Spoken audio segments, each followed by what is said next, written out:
Ikú ìrọ̀lẹ́ o, gbogbo ẹ̀ followers mi jákèjádò gbogbo Nàìjíríà títí dé diaspora. Ikú ọdún, ikú ìpalẹ̀mọ́ ọdún o, ọdún Mùsùlùmí kà á ṣe ẹ̀mí ra lájà olórúkọ Ọlọ́run alágbára. Èyí followers mi má bínú kó tọ́jọ́ mẹ́ta mo lọ sí Iléṣà lọ́dọ̀ ọ̀rẹ́ mi. Mo lọ bá jọjọ mọ́ Iléṣà. Mo bínú o, wíri mi lórí íńtánẹ́ẹ̀tì.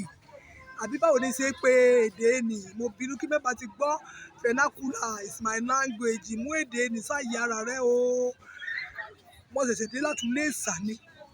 Ìjà rẹ gbogbo yẹn followers mi ní gbogbo Nàìjíríà ti dé gbogbo Mùsùlùmí òdodo kan fẹ́ràn mi kan wo kan post mi ọwọ́ kì í fi post mi ní fi mọ sàárè ọmọ ní fi gbẹlẹ́tọ̀ fún ní fi mọ gbókù ọmọ o.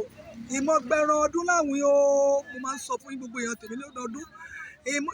Ìkan ìdè lánàá ń pé mo sọ fún yín ẹ má gbẹran ọdún láwìn. Ẹ ṣe ìtagbára yín bá ká. Ẹ pa tọ́kí, ẹ pa dìyẹ, ẹ pa kùkùrúkù, ẹ pa tẹjúmọ́lejò ránjúmọ́lé yín. Ẹ jọ̀ọ́ torí Ọlọ́run ẹ má pa ẹran àwìn o. Tẹ́ ẹ bá pẹran àwìn, kẹ́ ẹ má lọ jọ bàbá Súlè tí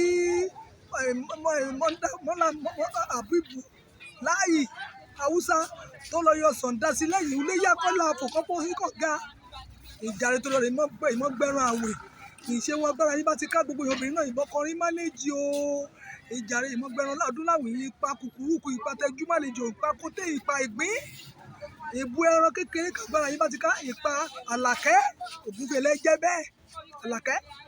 Ìjàre torí Ọlọ́run mọbẹ̀ yín ní gbogbo ẹ̀fọ́ láti ní kọ́fẹ́ tíráàpù lọ sí èyí di Olúwa bá mi sọ yín lọ lágbára Ọlọ́run nípa yín ní rogun kidnapper ní gbẹ̀yìn ní jùyà.